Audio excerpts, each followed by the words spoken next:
के लिए आपका धन्यवाद।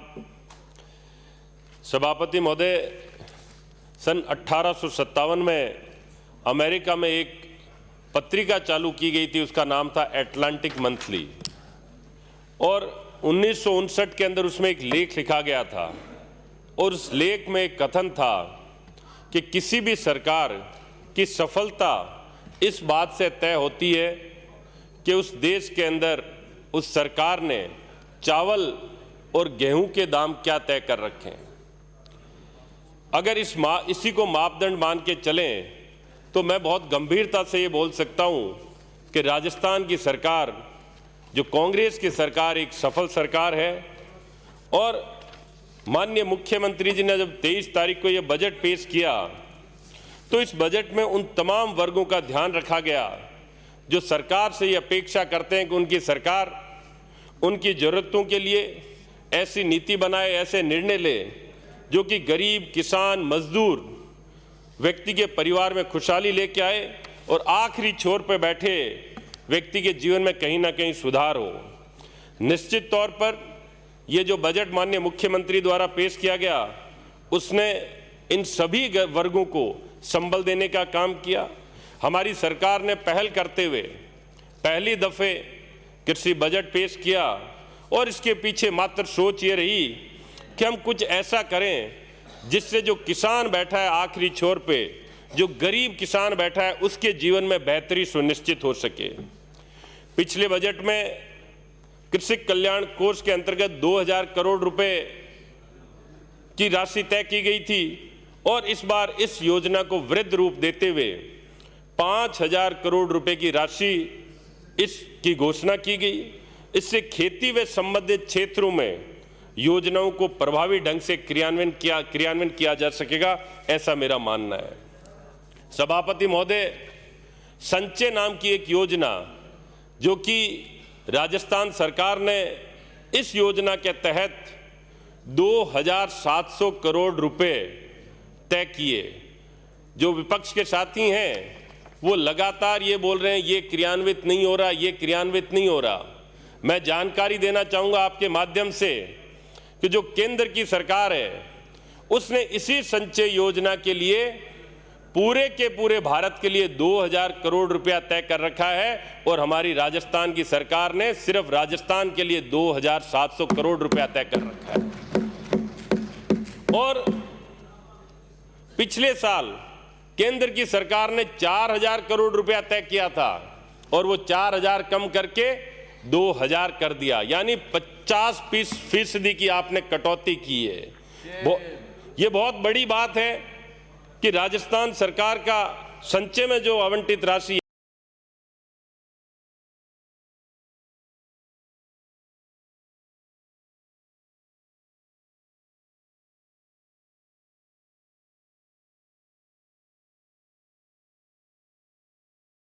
से ज्यादा है और समझ किस तरीके की है। हमारी प्राथमिकता किसान का भला है। बात यहीं खत्म नहीं हो रही है। सभापति महोदय, हमारे प्रधानमंत्री जी ये बोलते हैं कि किसान की उन्नति खेती करके किस ढंग से सुनिश्चित हो, ये हमें देखना है। ये वही केंद्र की सरकार है जिसने फर्टिलाइजर सब्सिडी 25% कम कर दी, डीएपी समय पे आयात नहीं की, किसानों पे लाठीचार्ज हुआ और ये बोलते हैं हम ये सुनिश्चित करेंगे कि किसान की तरक्की हो। और तो और आपने घोषणा कर दी कि केंद्र की सरकार 14.5 करोड़ किसानों को 6000 रुपया प्रति वर्ष देंगे, 14.5 करोड़ किसानों को। और आपने जो राशि दी वो सिर्फ और सिर्फ 10.5 करोड़ किसानों को दी जा सकती है। उतना ही आपने तय किया, उतनी ही राशि आवंटित की। 4 करोड़ किसान अभी भी वो 6000 रुपया, मात्र 6000 रुपये के लिए अभी भी इंतजार कर रहे हैं और देख रहे हैं कि कब मोदी जी वो 6000 रुपये हमें दे दें। और इसके लिए केंद्र सरकार का जो पिछली बार का बजट था वो बजट 67,500 करोड़ था, उसमें 1% बढ़ोतरी की है और 68,000 करोड़ किया गया। जबकि सच्चाई ये है 40% बजट की बढ़ोतरी करते तब आप 14.5 करोड़ किसानों को 6000 दे सकते थे। यानी कि किसान की कहीं सोच नहीं है, कहीं उसके दिमाग में नहीं है। और हमारे सामने जो मित्र बैठे हैं वो ये बोल रहे हैं कुछ हुआ नहीं। मैं जानकारी दूं आपको, इन 3.25 सालों में 1.25 साल कोरोना में गए, हालात बद से बदतर होते चले गए। उसके दिया वो एक ऐसा बजट था जिसने कि गरीब और किसान वर्ग की भलाई का काम किया। हमारे प्रधानमंत्री मोदी जी जब गुजरात के मुख्यमंत्री थे तब 6 अप्रैल 2014 उनका ये कथन आई कोट, क्यों नहीं मिला, उसको अच्छा दाम मिलना चाहिए, ये प्रधानमंत्री जी का कथन था 6 अप्रैल 2014 का। और प्रधानमंत्री बनने के बाद उल्टा हो गया। हमारी केंद्र की सरकार ने एमएसपी खरीद के लिए 2,42,000 करोड़ रुपए रखे थे। इस बार उसके अंदर कटौती करके 2,37,000 रुपए कर दिए। और वो ये बोलते थे किसान भीख नहीं मांग रहा है, उसका अधिकार है, वो मेहनत करता है। तो फिर आपने एमएसपी खरीद के पैसे कम क्यों किए? आप किसान को उसके उत्पादन पर उचित मूल्य देने की नीयत रखते ही नहीं है। और जो एमएसपी खरीद का बजट है उसका 90% सिर्फ गेहूं और धान खरीदने में चला जाता है। राजस्थान एक ऐसा प्रदेश है जहां मूंग की अच्छी फसल होती है। किसान मंडियों के चक्कर लगाता रहता है, अपने ट्रैक्टर ले जाता है, अपनी ट्रॉली लेके जाता है कि मूंग खरीदी जाए, लेकिन मूंग खरीदा कहां से जाएगा? आपको पैसा ही आवंटित नहीं किया जा रहा है। और उसके बाद बोला ये जाता है, इधर के कुछ साथी बोल रहे थे किसी मूंग खरीदा नहीं गया, कि घटा दी और उसका भी 90% सिर्फ गेहूं और धान पे रखा है। गांव में बसे गरीब व्यक्ति को मनरेगा के तहत रोजगार मिला, बिल्कुल सत्यता है।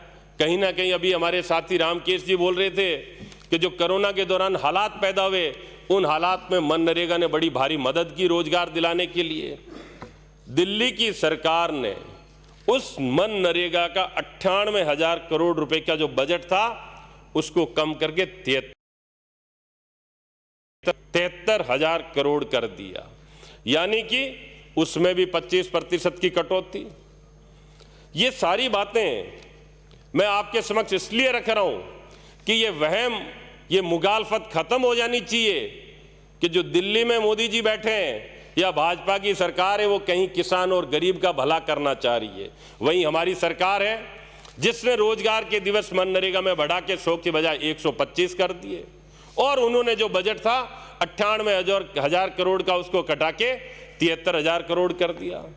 प्रधानमंत्री आवास योजना एक ऐसी योजना है जिसमें गरीब को बसेरा मिले, गरीब को छत मिले, अपने बच्चों के साथ वो कम से कम महफूज रह सके। इस सोच के तहत प्रधानमंत्री आवास योजना बनाई गई थी। लेकिन राजस्थान के नाम क्लरिकल मिस्टेक से कहीं ना कहीं गलत दर्ज हुए या नहीं दर्ज हुए, और ये सिर्फ त्रुटि है, क्लरिकल मिस्टेक है, उसके बाद भी वो नाम दिल्ली ने जोड़ने से मना कर दिए क्योंकि यहां सरकार कांग्रेस की है। अगर यही सोच रही कि वोटों के लिए हम गरीब आदमी को पीछे धकेल दें तो हमारी राजनीति सही दिशा में नहीं जा रही। बड़ी भारी गड़बड़ है, बड़ी भारी गलतफहमी में जी रहे हैं लोग। और मैं आपको जानकारी दूं कि इसी प्रधानमंत्री आवास योजना का टारगेट था 56 लाख मकान राजस्थान में बनने, और उसमें से 47% टारगेट अचीव किया गया है, सिर्फ 47%। पशुपालन, राजस्थान पे आते हैं। पशुपालन खेती का एक अभिन्न अंग है। किसान के लिए खेती और पशुपालन दोनों एक साथ चलने वाले धंधे हैं। सभापति महोदय, जो ऋण गाय, भैंस, बकरी, भेड़ पे दिया जाता है उसमें गाय के लिए 75,000, भैंस के लिए 75,000, लेकिन जो भेड़ और बकरी के लिए है वो 6,000 और 5,000 क्रम से माना जाता है, एक भेड़ और एक बकरी के लिए। मैं ये मानता हूं कि इसके अंदर बड़ा भारी फर्क है।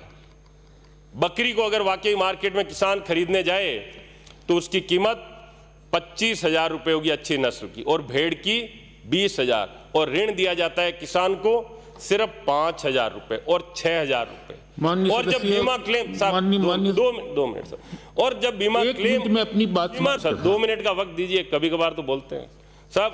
और उसमें जब बीमा क्लेम मिलता है किसान को तो वो भी उसी अनुपात में मिलता है 5,000 और 6,000। तो मैं ये सरकार से मांग करूंगा कि ये जो विसंगति है कीमतों की, इसको सरकार दूर करे।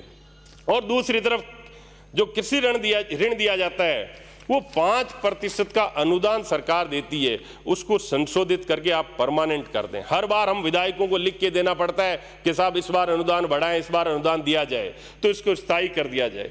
एक ऐसी समस्या जो हमारे किसानों के सामने लगातार आ रही है सभापति महोदय, बहुत इंपॉर्टेंट इश्यू है, वो है फसल बीमा और उसका निस्तारण। फसल खराबे के बाद जो क्लेम का निस्तारण होना है वो इतना जटिल है। और मुझे ये लगता है कि इसके अंदर जो ये प्रक्रिया अपनाई जाती है, जैसे कि क्लेम फाइल करना, गिरदावरी बनाना, रिपोर्ट टाइम पे आना, सैटेलाइट द्वारा फसल का नुकसान का आकलन आदि आदि, ये सारे के सारे प्रक्रिया सिर्फ इसलिए की जाती है ताकि किसान को क्लेम नहीं मिले। इसका कहीं ना कहीं सरलीकरण होना चाहिए, ये बहुत ही जरूरी है। ये इतना पेचीदा ढांचा तैयार कर दिया गया है कि किसान को समझ ही नहीं आता कि मुझे करना क्या है। राजस्थान में सरकारी कर्मचारियों के लिए लगातार साथी बोल रहे हैं ओएसपी के जो ओल्ड पेंशन योजना चालू की गई है, फिर से बहुत भारी जोश है, उत्साह है और उत्सव का माहौल है। अभी मेरे यहाँ पे जब मैं गया, एक मिनट मैं अपनी मांग रख देता हूँ सर, इसको खत्म करके।